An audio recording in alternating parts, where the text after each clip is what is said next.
Now, Ghana's maiden edition of the Leadership Summit under the auspices of the Global Leadership Group. Now, I'm finding a very nice way to welcome him because I've been threatened behind the scenes, but thank you so much for joining us. We are grateful. Thank you, my boss. First of all, tell us a bit about Global Leadership Group. Let me speak to you about that, Prof. All right, so the Global Leadership Group is an international organization, not only in Ghana, but we find ourselves in other parts of Africa and also Europe and America. So the intent of this group is to grow leaders who are ethical in modern parlance. So we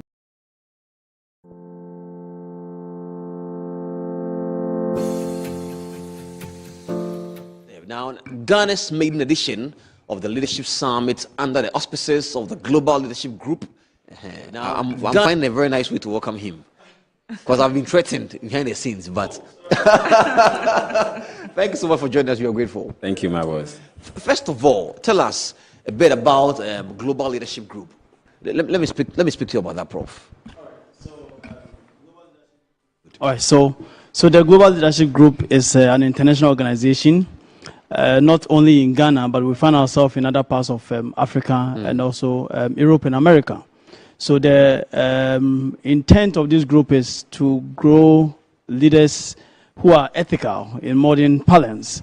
So we bring moral plus leadership together to ensure that we are not just building leaders for organizations, but we are building ethical leaders who suit our current challenges and problems. Right. You know, we have transitioned from different forms of leadership, but at Global Leadership Group, we believe that we need to grow more ethical leaders, leaders who are more responsible, leaders who are more focused, and leaders who are more oriented towards modern ways of doing things. As HR, what conversation should we be having about things like this?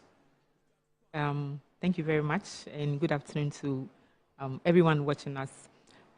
So building high-performing teams. So we can add high-performing teams and even leaders, you know. So, a lot of times, companies do things somehow, anyhow, you know. Yes, I'll explain that. So before you set up anything, or company or business or a department or something, you should have the purpose that you are seeking to achieve. You have that purpose clearly spelled out. Then by that, you know the kind of people or the caliber of employees or leaders who can run that expectation, who can make sure that goal is achieved. So just don't get up and because you think you qualify through academics or through marks or grades, you are fit to be in the position of a leader. No, it takes more than that. So we need to dive into all the things that goes into making someone a credible leader, a trust.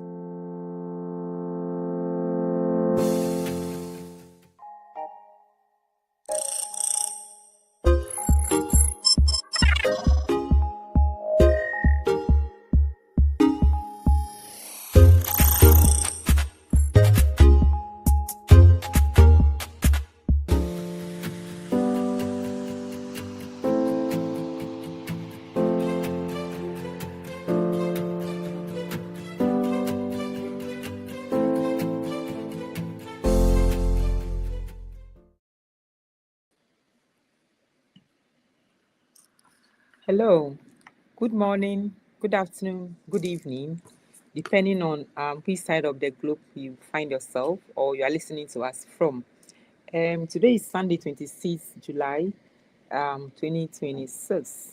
That time of the month, that Global Leadership Group, we have our monthly leadership program. So, Global Leadership Group, we are a group that we look for creme de la creme resource persons to come and share rich experiences, give us rich nuggets into leadership, because we believe that every group or organization or country or churches everywhere have leaders. So those leaders, if their capacities are built, then they'll be able to, lead their team to arrive at whatever goal or achieve whatever goal the team is expected to achieve.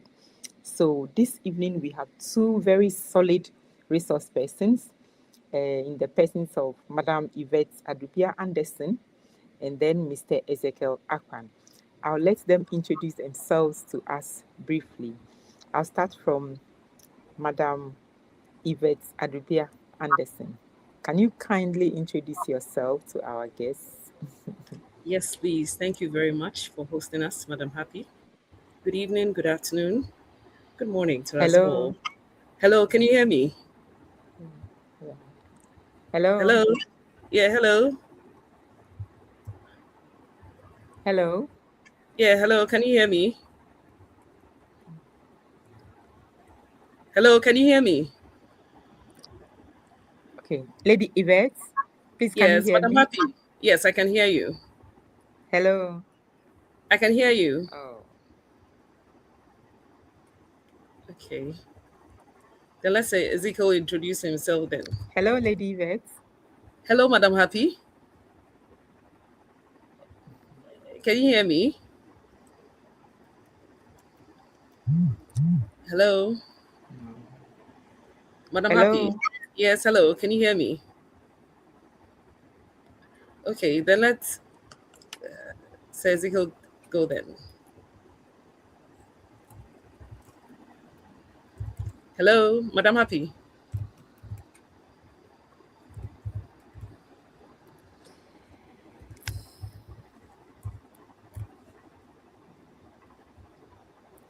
Hello, Lady Yvette. Can you hear me, please?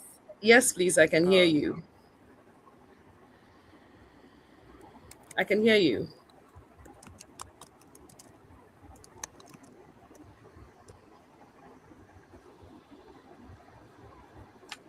I'm sorry. I think there's a bit of technical hitch. Our team is working on it behind the scene. Sorry. Okay. Hello, Lady Yvette. Can you hear me? Yes, please, I can hear you. Can you hear me? Hello, can you hear me?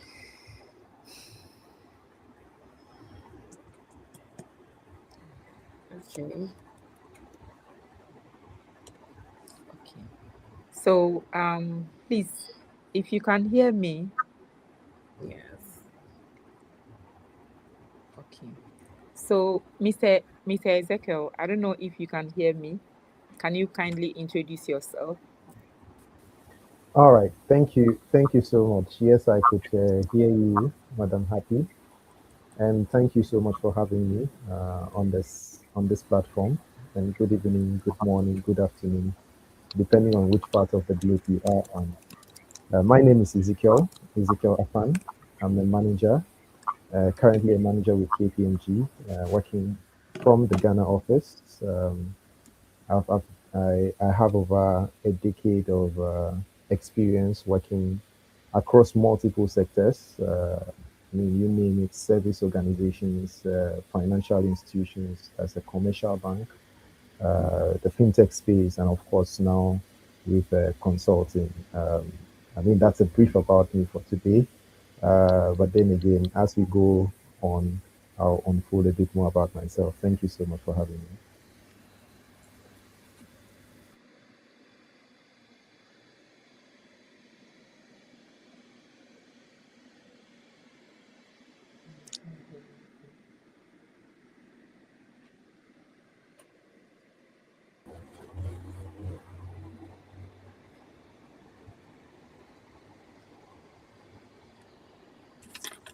Can you hear me?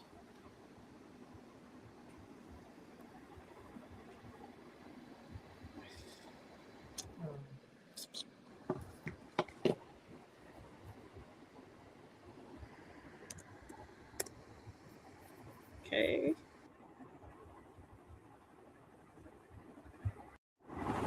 Hello, can you hear me? Yes, I can hear you, Yvette. I don't know Okay. if I I don't know think if Madam everyone Happy else is can hear struggling me. to hear me. Okay. So can everyone else hear me?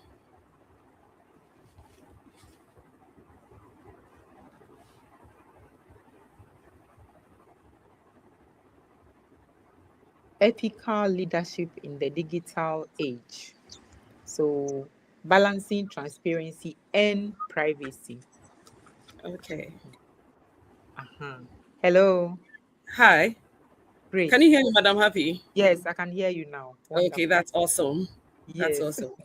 Great. Okay, so good morning, good evening, good afternoon, everyone. Thank you so much for hosting us, Madam Happy. My name is Yvette Edubia Anderson. I am an insurance professional.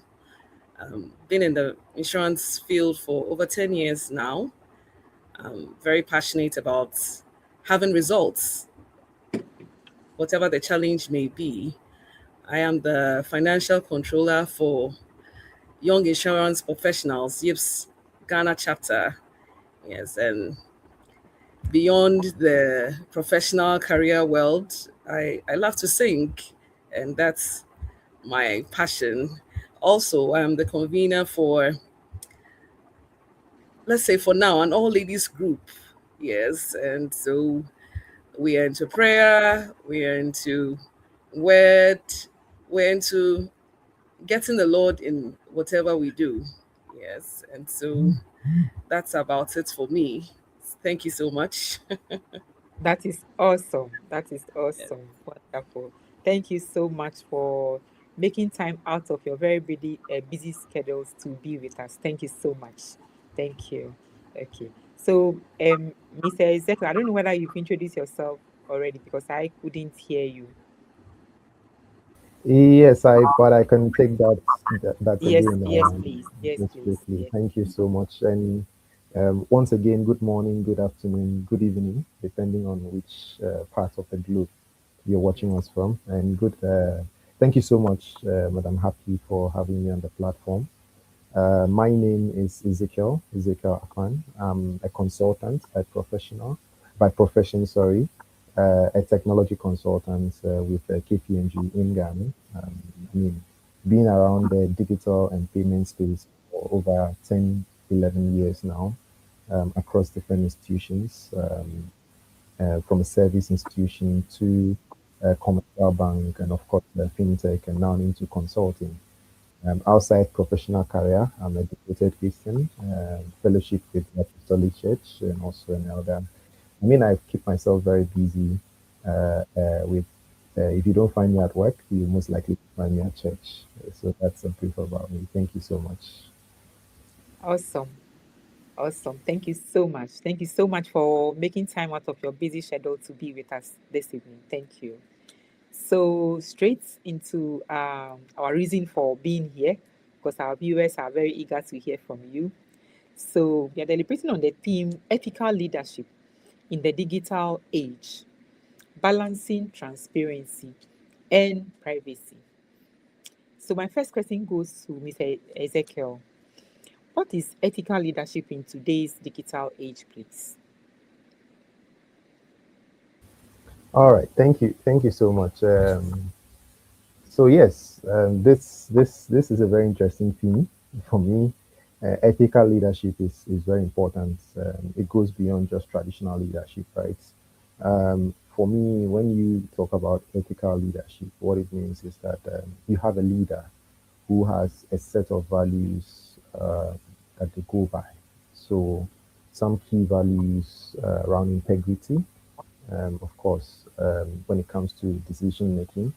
And integrity does not necessarily mean that you need to act right or do the right thing because you're being led to do that, or you're being watched, or you have to make somebody know that you have integrity. But integrity is when doing the right thing, even when you're not being watched, even when you're not being seen. You just stand by a set of values that you have. So integrity is very important. Accountability is also very, very key when it comes to being an ethical leader. How do you take responsibility for things that go well and things that don't go well? Decisions can go south, can go west. You can have a positive outcome of a decision you've made. You can have a negative outcome of it. But in all, how do you ensure that you are accountable and you are not that type of leader that shifts blames, to team members when things are not working as it should? fairness is also very, very critical when it comes to ethical leadership. Being fair, ensuring that you treat all your colleagues, peers, and anybody you're working with without any form of bias. Respect, transparency is another very key one. As leaders, how do we ensure that we are as transparent as possible when it comes to our operations, what we do, some of the instructions we let out to team members, how do we ensure that we embed transparency, then we allow them to actually appreciate the reason, the why behind the decision making.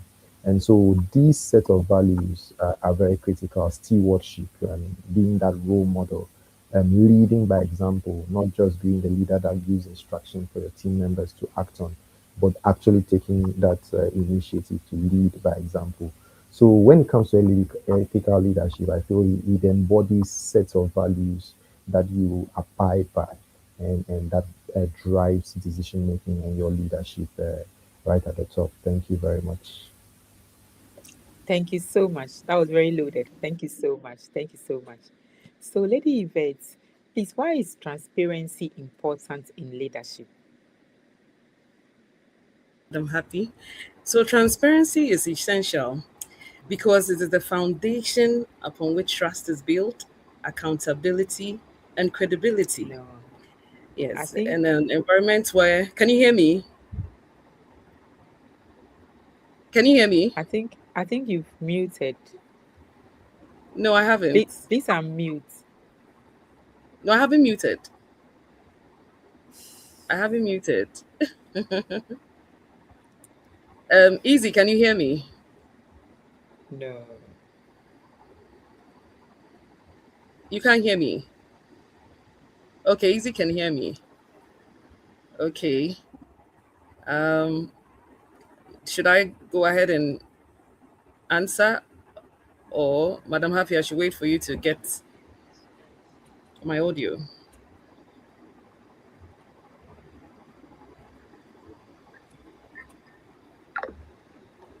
Okay. No. I can't hear Can you you. hear me now? Okay. So Hello. transparency, yes. Hello, Lady Yvette. I can hear you. Okay. Can you hear me? So I think there's a technical hitch from Okay. Lady Yvette's side. So um Mr. Can you Ezekiel, can you hear please, me? I wanted to find out. Actually, Um, here, Lady hello. Vex, yes. Madam Happy, can you hear Sir Ezekiel? Okay. So I was trying to find out why transparency is important in leadership. Mhm. Let me try Lady Yvette again if maybe it's worked or not. Hello, Lady Yvette. Yeah, I can hear you. Can you hear me? No. And you can't hear Okay. Ezekiel either. Mr. Ezekiel, can you kindly assist? Can you kindly give me that response? I don't know how come. Yeah. Okay. Hello. Can you hear him? Yes, so I think, Lady Yvette, you can proceed with the question number two. I can hear you, No. so you can just Okay. proceed. Okay. Um, transparency is essential in leadership because it's the foundation upon which trust, credibility, and accountability are built. Yes, if you are leading a people, they must understand clearly where the organization is heading towards. And so, if you're not transparent about it, at a point in time, they'll be found wanting. And so, your leadership will also face challenges. So, in this digital era where data information is easily accessed, it is very important that as a leader, you are transparent as much Okay. as So important thank you or very much, relevant Lady Yvette. So subject matter. Mr. Ezekiel, please, can there be too much transparency? Mr. Ezekiel, do you think there can be too much transparency?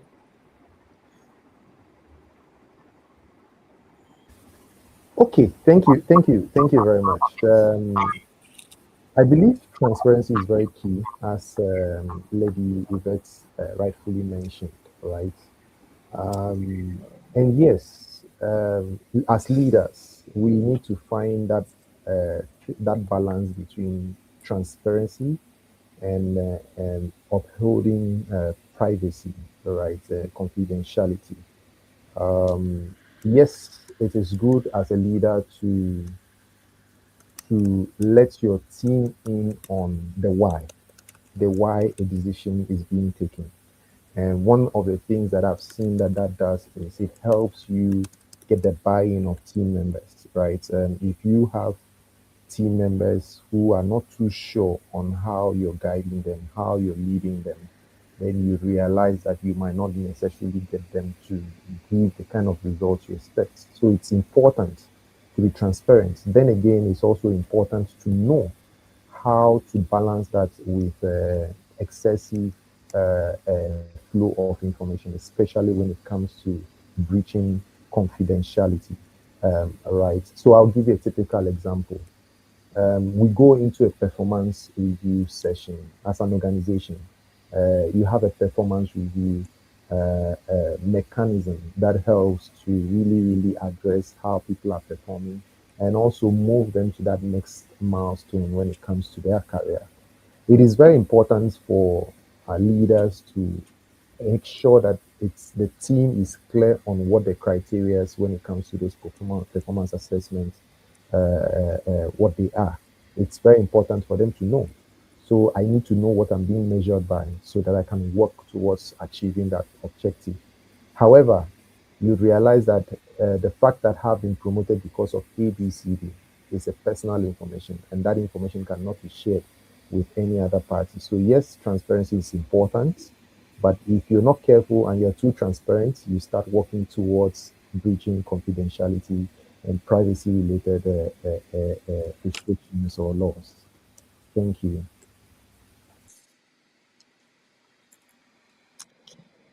Thank you so much, Mr. Ezekiel. Thank you so much for your answer. Please, Mr. Ezekiel, how can leaders balance transparency and privacy?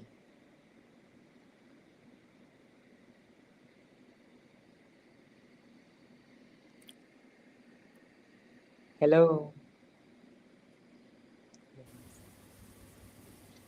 Yes, yes. So, like I did mention earlier on, it's just that striking that balance between the two. When it comes to how leaders can balance transparency with privacy, I'll just recall the example I gave, where when it comes to performance management, really being able to communicate what the evaluation criteria should look like is important for every employee. It's important for everyone that is working within an organization. However, being able to manage that without necessarily spilling individual performances. So, at the end of a cycle, communicating why an individual is promoted and not, that becomes a breach of confidentiality, right? And so, as leaders, we need to find a strike. I mean, we need to strike the right balance between being transparent to team members to get their buy-in, and of course, being able to hold on to confidential matters, things that do not necessarily require a third party to listen to. Thank you. Thank you so much. Thank you so much. So, Lady Vet, please. I asked why is transparency important in leadership? But yeah, I think you hadn't finished giving me all your answers before the internet started misbehaving. If you could kindly give us Okay. more information on that, please. Sorry about that. The internet is Okay. acting up this evening. I just don't know why. I'm really sorry Yes, about that. Thank you. I think there's a challenge with the network. That's fine. And so, as I mentioned earlier, transparency, it brings it builds trust and accountability. And so, as a leader, if you're not transparent, your followers may be uncertain where you are heading towards. And so, when there's a challenge, they cannot be proactive. And especially in today's environment, data is widespread. And so if you are not keeping your followers on top of what is being done next, what is our target for this quarter, what is our brief for this week, what are we focusing on with regards to our results, it will have a great impact on the organizational performance. And so it's very organization's performance, sorry. So it's very important that leaders are as transparent when it comes to what is prevailing in the company. Thank you. And I think I wanted to add on to Sir Ezekiel's question on balance. Thank you so much. Thank you so much, Lady Yvette. Okay. So, Mr. Ezekiel, yeah. Okay. So, Lady Yvette, you again. Yes. I wanted to add on to Lady Yvette, please, what role does artificial intelligence play in ethical leadership? What role does artificial intelligence play in ethical leadership, please, Lady Yvette? So yes, AI, artificial intelligence, it's a performance enabler, but not a human substitute. So with AI in the game, we increase on efficiency. If you are into production, you are into factory made products, with AI introduced, you can achieve more in terms of capacity than previously when perhaps most of your processes were manually done. And so in leadership, we need to learn to have a balance and know where we need the human intervention and not AI driven to the very end. Otherwise, your business may suffer when there are challenges, when there's customer dissatisfaction. If it's being driven AI totally, you may not be able to reach out and give the assurance that you need, which may also lead to the loss of your competitive advantage. Thank you.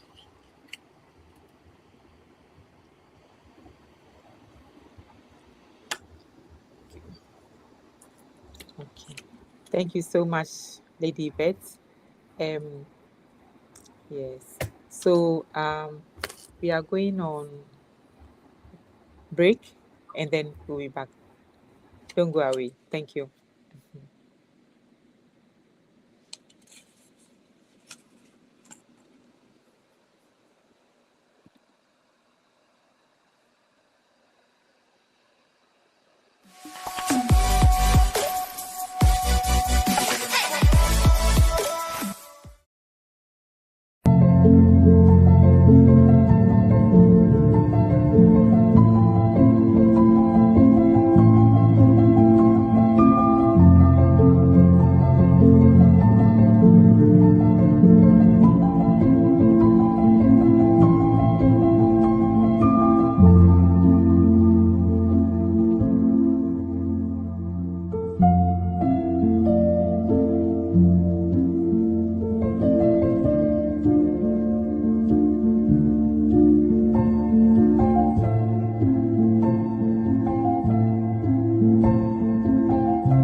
And it goes like this. We're gonna hit your car and you'll need to kiss me. We're down for hours and night on the backseat. And we won't have the night when everything changes. You won't retire and go back to straight.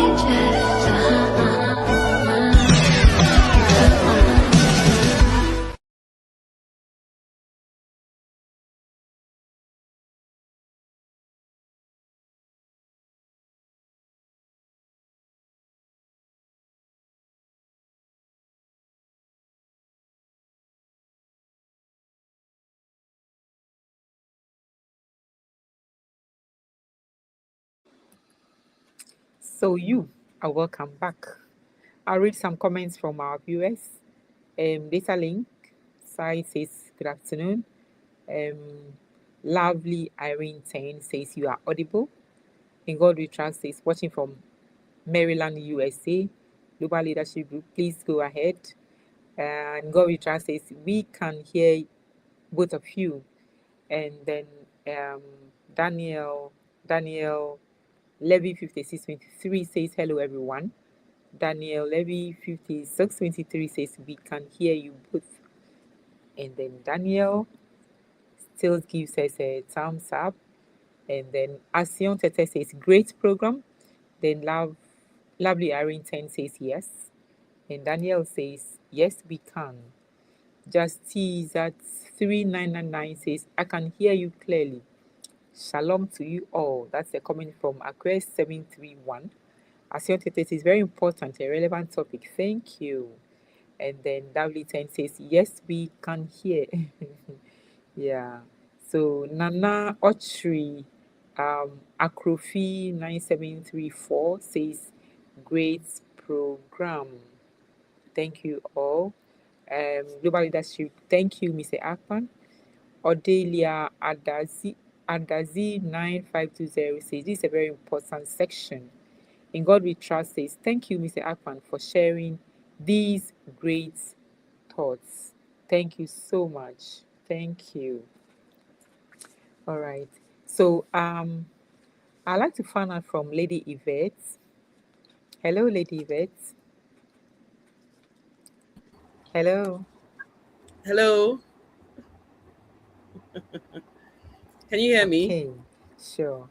Please, what are Okay. some ethical challenges leaders face in the digital age? Some ethical Yes. challenges leaders face in the Yeah. digital age. There are a number of challenges. Maintaining cybersecurity, ensuring AI fairness, managing employee privacy. But the foremost challenge is data privacy and protection. You must be intentional about protecting data of your own employees and your customers alike. Sometimes we leave it a bit loose and open, but it's very important, especially now with the introduction of AI. AI picks on data across the globe. And so, if your cyberspace is not well protected, if you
it goes like this. We're gonna hit your car and you'll need to kiss me. We'll talk for hours and lie on the backseat. And we won't have the night when everything changes. You won't reply and go back to strangers.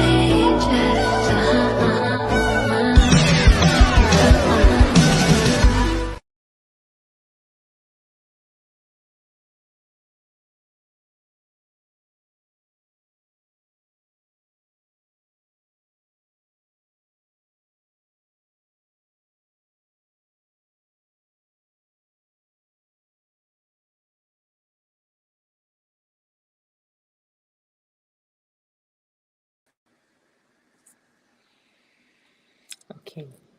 Yeah. We are very sorry. I think then our network is just not our network is acting up, but we are not going to give up. So Mr. Ezekiel, hello. You? Okay.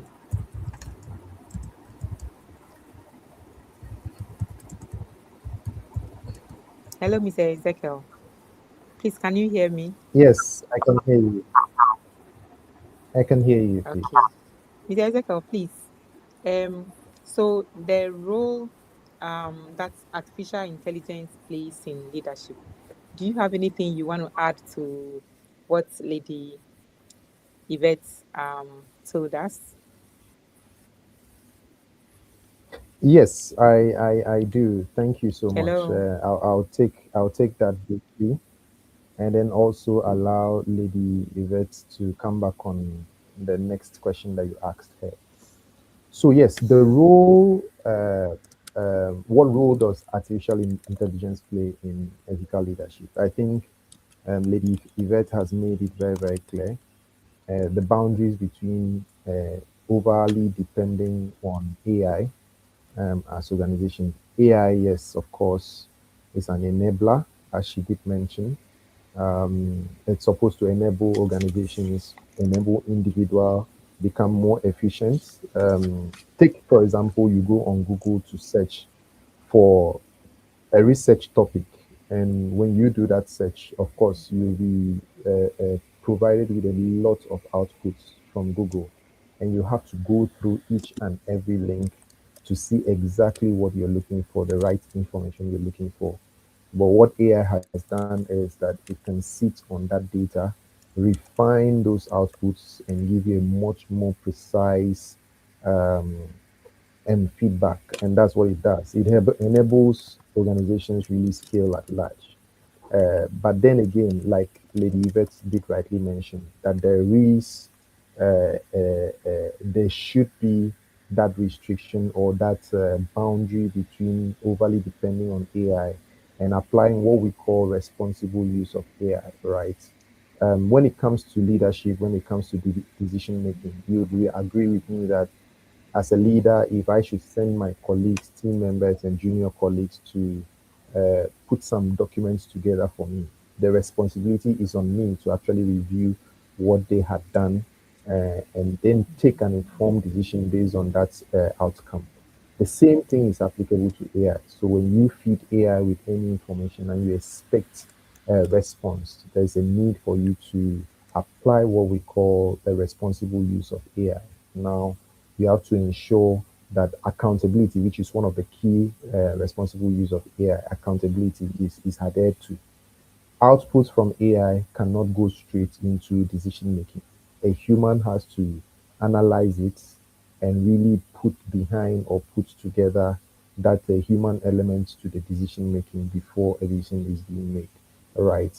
There are things around bias. AI can be very, very biased, and I'll give you a typical example. Right.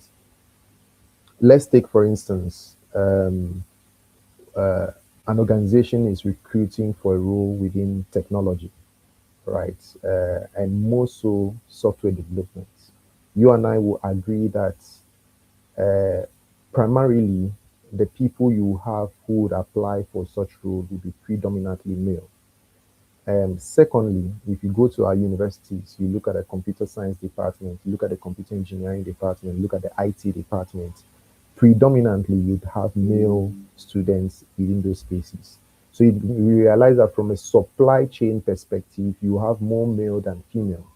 Now, let's say you have enabled an AI tool to filter the CVs and the applications that come firsthand, and then give the HR department a fine list of the most qualified CVs. Uh, Predominantly because historic data shows that it's more of male candidates you get. You realize that any female application that comes through, if you just allow AI to work without ensuring that bias is taken into the equation, you realize that most female candidates will be automatically disqualified because the data that AI has to work with is predominantly male. Even as your organization, predominantly you've employed male candidates for a similar role. And so the biased nature of AI is one that requires a human intervention. That yes, AI can do this, but again, you need a human to actually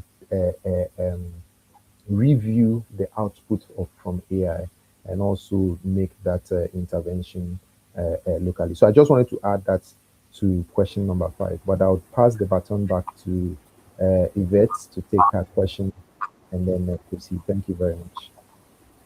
Okay, thank you so much, says Eco. Okay, so on question number 6, before the network interruption, a great challenge with AI is misinformation. Just imagine you're a professional, let's say a lawyer, and you're going to defend your client in court. You jump to AI and you want a case of that sort referenced, and it gives you a case. You get into court and you go and reference same as given you by AI, only for your honor, the judge, to tell you that there hasn't been any precedent of that sort. And so you can be misinformed solely relying on AI without being responsible. As Ezekiel said, that's the responsible use of AI. And so that's a great challenge if we use AI as leaders and we don't um, take that pain, so to say, to cross check or to give it a prompt that says that kindly stick to facts and truth. If you just go and give it the prompt, it will look at the data, your history on the matters you have searched, which is likened to what you are searching at the current time. And it may make up what is termed hallucination. And so it is not reality, but it is from data across, which it's likened to what you have searched in that now. And imagine the integrity that is going to be stained because leaders jumped to use AI and didn't verify. And so that's one challenge that comes with AI. Innovation is good, but we need to be responsible alongside. Thank you.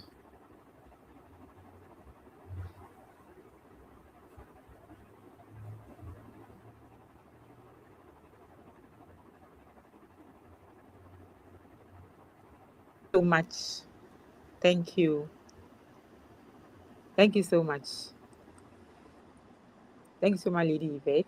So my next question goes to Mr. Ezekiel. Mr. Ezekiel, hello. Hello. Yes, Hello, I Mr. can I Ezekiel. can hear you. Thank you. Okay.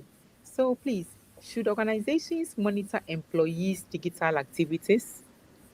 Do you think they should do that?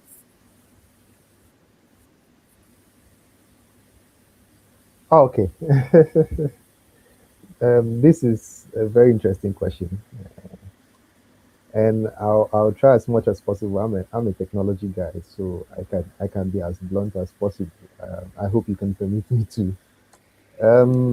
I know some.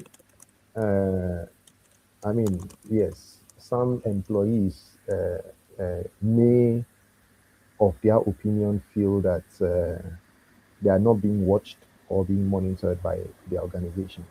But the reality on the ground is most organizations, maybe not all in our part of the world, but most organizations will most likely monitor the digital use of devices and assets as far as employees are concerned. And more so, there are legitimate reasons why this is the case, right? Um, as an employee, I'll take KPMG for instance. As an employee of KPMG, I sit with a KPMG laptop at home. I take it back at home. And on this laptop, of course, we would have confidential information about clients and stuff, which, of course, by virtue of being an employee of KPMG, I have access to that. Now, what I do with this information is critical and is key, is of keen interest to the organization. Let's say I decide to configure my emails on my phone. What it means is that company information, client information would obviously come into my my my my phone. And so what it means is that yes, there are legitimate reasons why organizations should keep tabs on such devices and such assets. However, there is a thin line between monitoring activities by employees and of course also breaching their privacy, their personal privacy. And that is the conversation that we need to have. Is it right for organizations to monitor? Yes. But is it right for them to surpass their mandates and invade on privacy? No. So what I'm saying is, if I'm installing an office email on my phone because I want the convenience of reading my mails on the fly, I should also be aware that things around my emails and maybe some few things on my phone can be monitored. So what do? You provide that prompt to the employee and let them know that, okay, by virtue of turning this functionality on your phone, A, B, C, D features on your phone would be monitored by the organization. Now, when I see a prompt like that, it is now my decision to say, okay, yes, I'm comfortable with the level of access I'm giving my organization to monitor my phone, or I'm not comfortable. I would have to ditch that decision of configuring my emails on my phone. So I believe that yes, it is okay for in companies to do this, but also there's clear data privacy laws, guidelines around how information should be monitored across devices. So this is my thoughts on this. The second part to this is also being able to detect cyber security or and issues. Now, I'll give you a typical example. The weakest link for any fraudster is always a human element. You can have the most secure infrastructure, you can have the most secure systems ever. But you see, that simple email that comes to you to say that you have been promoted, provide this information, and you rush to click on that link, makes you very vulnerable to attacks. And so, what does that mean? That organizations are mandated to ensure that things that are not permissible within the organization can be monitored, tracked, and also protects the firm's assets, protects the employees as well from some of these threats. So, yes, it's important and it's legitimate for organizations to monitor. But again, there's also the data privacy rules around this. Thank you very much.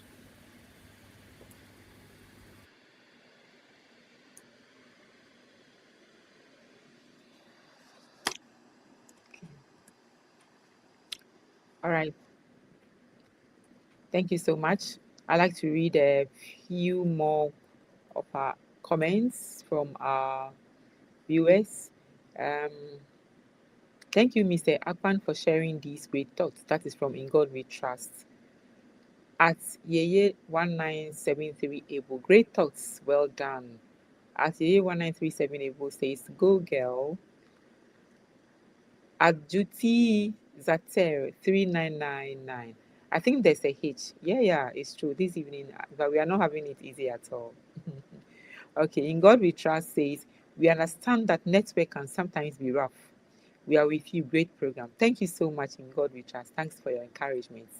The next is Daniel Levy 5623 gives us thumbs up. Daniel still says, one must understand that this is just a tool. And then Adjus Zater 399 says, yes, you can be heard, Lady Yvette. Thank you so much. Thank you. All right. So my next question goes to Mr. Ezekiel. Hello, Mr. Ezekiel. Please, if you can hear me. Hello. Please, are you there? Yes, I can. Okay. I can hear So you. please, how Thank should you. leaders respond when confidential information is leaked? This is a big one. How should leaders respond? Okay.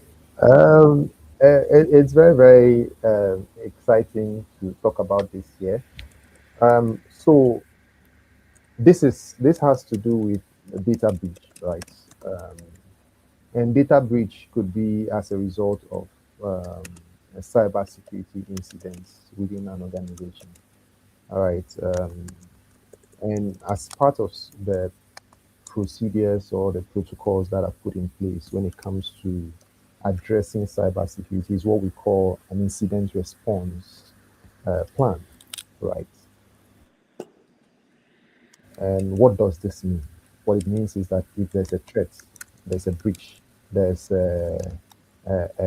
any form of discrepancy within the organization, how can the organization and its leaders act, right? And it goes simple protocol. There's a prepare, there's an identify, there's a containment, there's eradication, and then there's recovery, and finally lessons learned. And what does this mean? What this means is that the organization must prepare to respond to a cybersecurity incident. So roles have to be defined. Who has to do what when an incident of such happens within the organization? And this is a top-down approach from the very top to the technical team on the ground. Who needs to do what, and how can they respond in a case where there's a data breach? Now, the next thing is to say, how do you identify the source of that data breach, right? How do you identify or detect where the issues are coming from, how data was breached in the first place? And then how do you contain it is the third thing. How do you contain it? So you've identified the source of the data breach. How do you contain it? How do you block the leakage? It's like you being on a boat and there's a leakage under the boat. How do you identify where the leakage is? And how do you, when you identify it, how do you contain it? How do you ensure that there's no more leakage on the boat, right? And that's how do you prevent a spread of that data leakage, right? And so that's containment. And then there's the eradication aspect of it. So when you have been able to contain it, what it means is that there's no more leakage on the boat. Then how do you eradicate whatever is the root cause? So for a data to be breached, there's obviously a malware that is within your system or some malicious code that is within the system that has been that's exploiting the organization's cybersecurity environment. So how do you identify that and eradicate it? And then finally, how do you recover from this? And once you recover, what are the lessons learned? These are standard incident response protocols or incident response plan. But in all these, you have to embed communication in them, right? There should be adequate communication. Communication to internal stakeholders within the organization, communication to external stakeholders. So your customers, who are you serving? You need to carry them along. Yes, there are very corporate and moderate ways of communicating to customers, so you don't also raise alarm and trigger a certain backlash from customers. So how do you engage in the right communication, both internally to your internal stakeholders, to your third parties, people who are working with you, and of course, to your external customers, the people that you are serving day in, day out. And I think as leaders, this is a critical role that a leader should play when it comes to identifying cybersecurity incidents, most especially when it comes to traits, confidential information, and data leakage. Thank you. Thank you very much. Want to add on to that, and I want to zoom in on the communication bit. And so, when communicating, there's been information that has been leaked, which is confidential, and you want to communicate to the parties who have been affected. Leadership should ensure that you don't suggest or try to tip off which group or which person you suspect is behind it, especially when investigations have not even reached its apex. It's very, very important because sometimes, out of anxiety or fear of losing competitive advantage and all that, leaders jump on to communicate, trying to keep the matter under care. But if care is not taken, you rather communicate wrongly and you misinform and you rather cause more fear and panic. And so, in communicating, when there's a breach, you must be as brief as possible, and information being shared should be relevant, not outside the subject matter. And I also wanted to touch a bit on employee information being kept privately. One thing is that with AI and digitization at its apex, companies should develop a culture that is not looking like we are under surveillance, but rather a culture that is building trust. And so, should devices be monitored, we have that open communication dialogue that so this your email with regard to your work email, that one will be under high surveillance. But if you decide to put in your personal email, that one will not be under surveillance. And so when the employee comes to work, he or she is not under so much stress that, hey, they are watching my every move. Is going to affect output in the end, at the end of the day, because in as much as AI is giving us the enhancements in productivity, we still need the human intervention when the challenges and the bottlenecks come up. And so I just wanted to chip in on that. Thank you so much.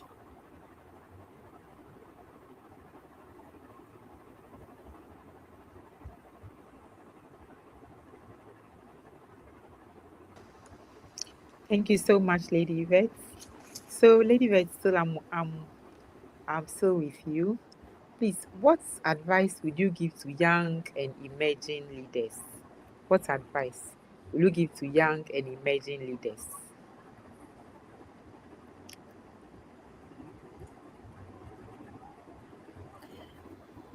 Okay, I'd like to go first, then say Ezekiel. So I'd like to advise emerging leaders to focus first on building character, because the subject on ethical leadership cannot be overemphasized without talking about one's character. And so before you seek that position, before you want to get to that um, top of your career ladder and all that, make it a point to build character, develop reputation for reliability. You see, there are certain positions that are based on recommendations. No matter how qualified you may be, it's a good thing to have all the qualifications. Don't get me wrong on that. But when it comes to recommendation, they look beyond the qualification. Is this person one that we can trust? High moral standards, integrity, because this is huge sums of money that stakeholders will entrust to you. So it will go beyond just the qualifications you may have acquired over the years. They will look beyond that. And so don't be too much in a hurry to get to the top, but rather build. And so that when you get to the top, the solid foundation that you have built on credibility, accountability will speak volumes for you, and your whatever you have built will stand strongly. I would like Sir Ezekiel to also come in on that. Thank you.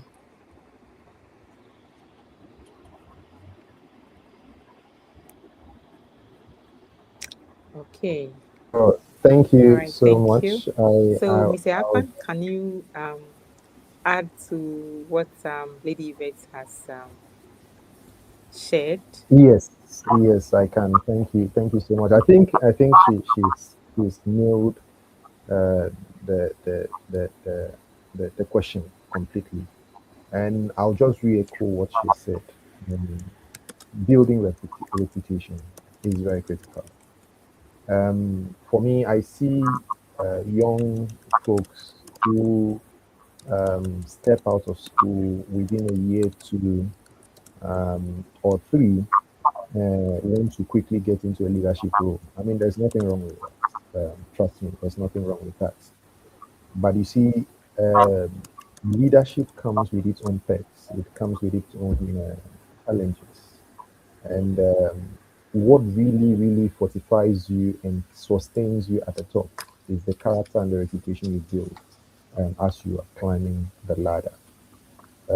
I tell young entrepreneurs, I tell young professionals that instead of worrying in my first 2, 3, 4, 5 years in your career, instead of worrying so much about how much you're being paid and how fast you can climb the ladder, you may want to worry about how well you're climbing that ladder. What character are you building? Because don't forget that I might have an interaction with you today. 10 years from now, I may be in a position where I need a reputable leader to lead an organization. And I would most likely remember the character I experienced 10 years ago.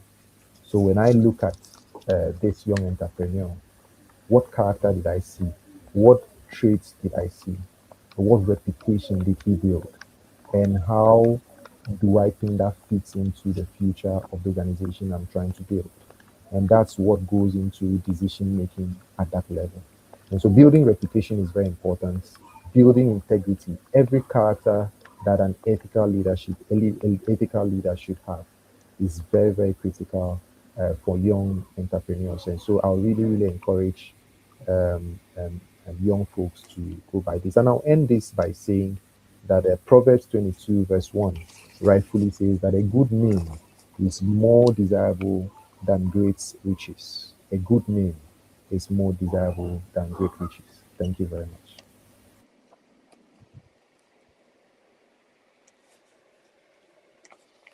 All right. Okay.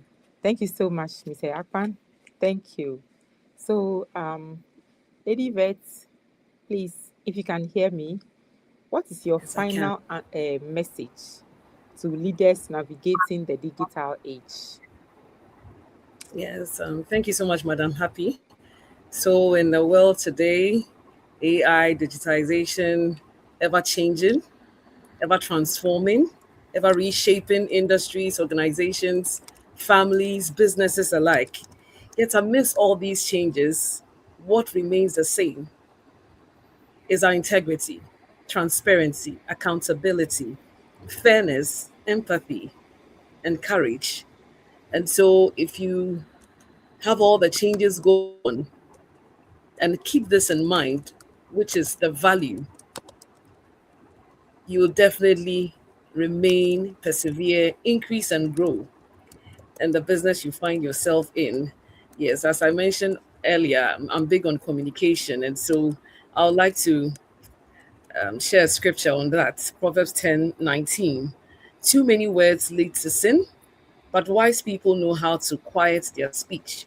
And so, amidst the fear, the anguish that some information has been leaked, that you didn't follow a certain due process as expected of you as a leader, as much as you would want to come out, defend, try and preserve, ensure that your words carry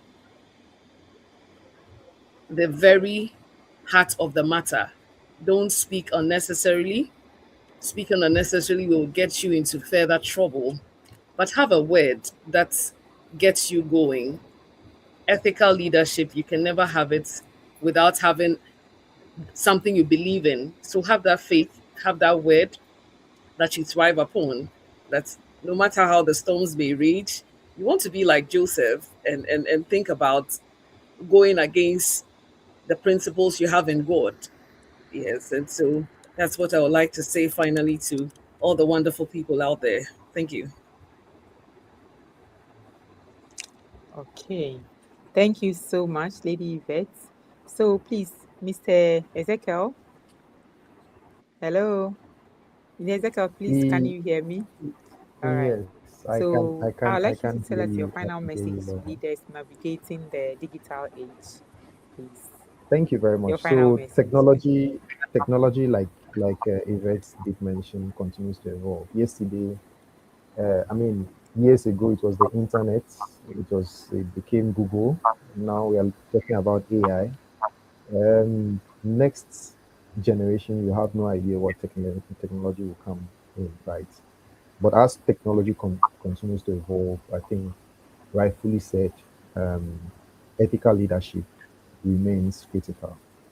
And I'll just piggyback what Yvette did mention, the story of Joseph, right? And if you study Genesis 39 very well, you realize that Joseph had everything under his control in Potiphar's house. He had control of the entire palace. He could do as much as he would want to, but he knew what the limitations were. And he did not limit himself to making advances or taking advantage of Potiphar's wife because he would be caught by Potiphar. That was not the reason. He didn't do that because he felt like he would be caught by the other servants of the house. No, that wasn't the reason. He didn't do that because maybe tomorrow Potiphar's wife may spill the beans. No, that was not the reason. But he says that, how can I do such a wicked thing and sin against God? That was very important. How can I do such a wicked thing and sin against God? That means he held God close to his heart. That was his value, and that was his integrity. That was his everything. I'm not going against my values. I'm not going against my principles. I'm not going against my God because I want to inherit or because I want this or I want that. It's not about being seen. It's not about being caught. It's about going against the personal values that have been built over the years. So my parting words is, as technology continues to evolve, as relationships evolve, as friendship evolves, as organizations evolve, let's hold on to those core principles that we have. And as Christians, let's hold on to them and ensure that we build the right character in us to become effective and ethical leaders in the nearest future. Thank you very much. All right. Okay. Thank you so much. Thank you so much. Honestly, technology will continue to evolve, but ethical values remain constant. I'm so grateful. In fact, the whole of the Global Leadership Group, we are so grateful to our two honorable guest speakers tonight, Lady Yvette Adubia Anderson and Mr. Ezekiel Akpan. Thank you so much. And great thanks to you out there for also watching us. I'm very sure you've learned a lot from our honorable guest speakers. I have some few comments to read again. Thank you, Lady Yvette, for this great summary. This is coming from In God We Trust. Um, Francis King 2629 says, great submission, Ezzy. Francis says, very insightful topic. Daniel Levy says, we must be cautious that in today's digital world, to use our capacities given by God to glorify His name. Always ask ourselves in every situation, what would Jesus do if He was confronted to the issue? Francis King says, thank you, Lady Yvette. Great points and advice. Danielle Levy gives us more thumbs up. And then In God We Trust says, thank you, Mr. Akpan. That was great. So on this note, thank you so much. Thank you. But there was a question that I want Mr. Ezekiel to. Somebody asked a question. Let me see. It says Danielle Levy says, how do we build a risk-free organization today as a leader?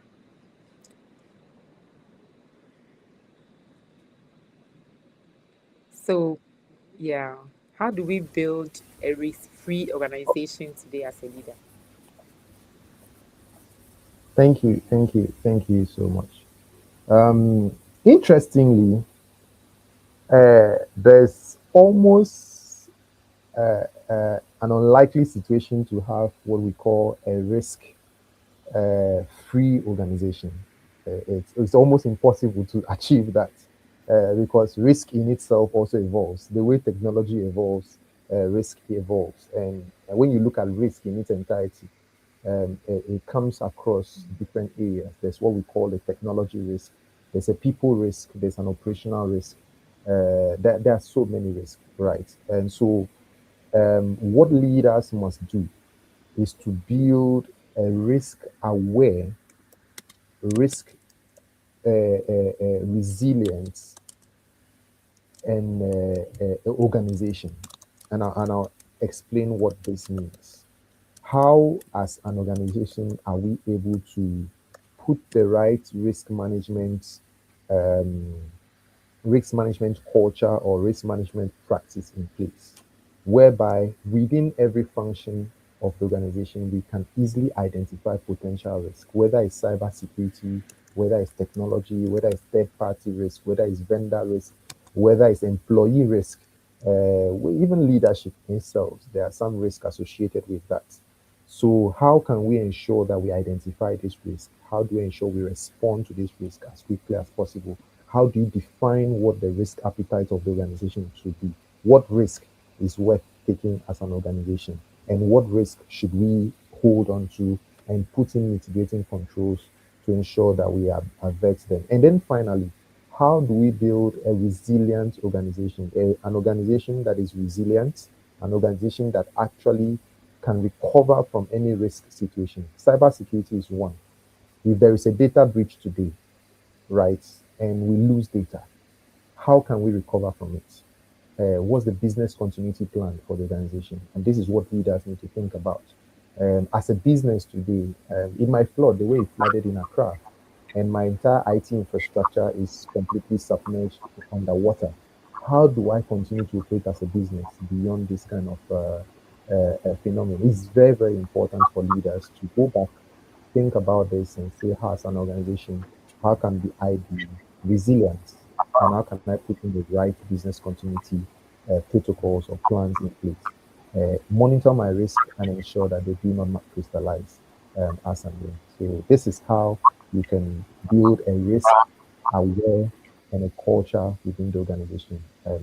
Maybe nothing like risk-free, or you can be risk-aware. Thank you. Yes, and I'd like to add on. I hope you can hear me. I'd like to add on to what Ezekiel said. Very insightful points over there, Ezekiel.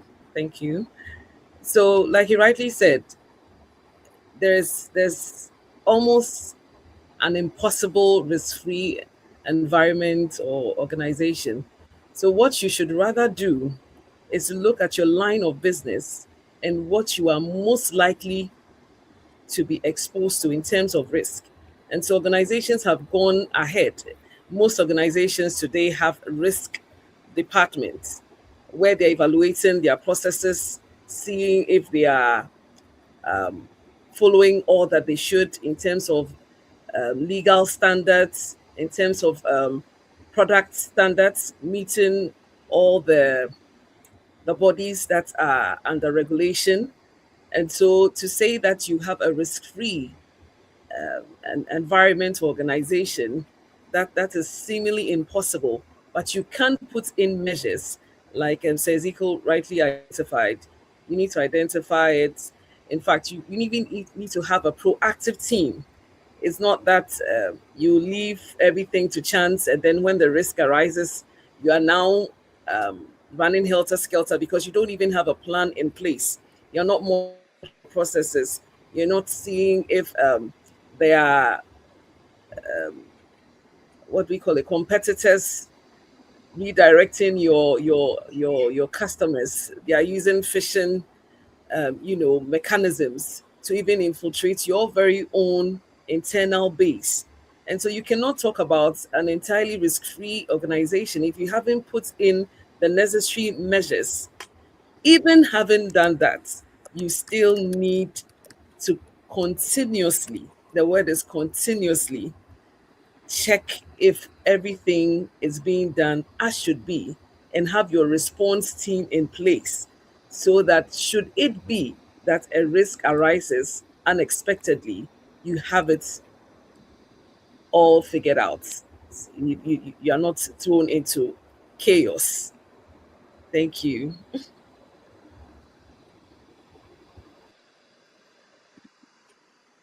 Okay. All right. Thank you so much. There are other few comments. As Francis King says, thank you, Madam Chair, too. You are welcome. And then Kojovi Kuyona says, thanks for this advice. And then Daniel says, thank you, Mr. Ezekiel. In God we trust. Keeps giving us more thumbs up. And I mistakenly jumped over a comment. 1973 Able says, go girl. So that goes to Lady Yvette when she was giving one of her wonderful submissions. So thank you all. I've already said thank you, and I'm really grateful on behalf of the Global Leadership Group. We are so grateful, and we ask you to still come and watch or listen to our submission next month by this time. So please hang out for the adverts. We'll float them. Thank you so much. Thank you, Mr. Christopher Ofori Tete, our communications director, for assisting us behind the scenes during these difficult internet times. Thank you and goodbye.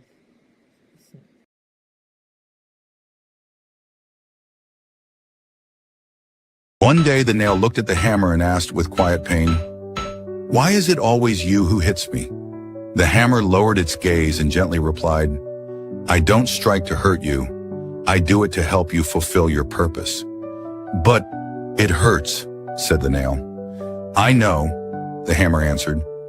"But without those blows, you'd never go deep into the wood. You'd never be steady. You'd never hold anything up." The nail fell silent, then asked, "And you? Don't you get tired of hitting?" "Yes, I do," the hammer whispered.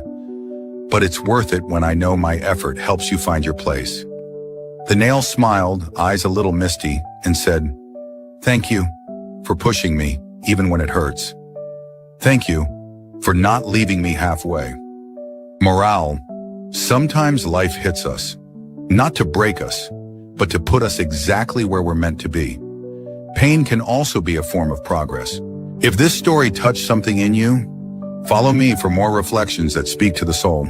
And it goes like this. We're gonna hit your car and you'll need to kiss me. We're down for hours and night on the backseat. And we won't have the night when everything changes. You won't retire and go back to strangers.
One day, the nail looked at the hammer and asked with quiet pain, "Why is it always you who hits me?" The hammer lowered its gaze and gently replied, "I don't strike to hurt you. I do it to help you fulfill your purpose." "But it hurts," said the nail. "I know," the hammer answered. "But without those blows, you'd never go deep into the wood. You'd never be steady. You'd never hold anything up." The nail fell silent, then asked, "And you? Don't you get tired of hitting?" "Yes, I do," the hammer whispered. "But it's worth it when I know my effort helps you find your place." The nail smiled, eyes a little misty, and said, "Thank you for pushing me, even when it hurts. Thank you for not leaving me halfway." Morale: sometimes life hits us, not to break us, but to put us exactly where we're meant to be. Pain can also be a form of progress. If this story touched something in you, follow me for more reflections that speak to the soul. And it goes like this. We're gonna hit your car and you'll need to kiss me. We'll talk for hours and night on the backseat. And we won't have the night when everything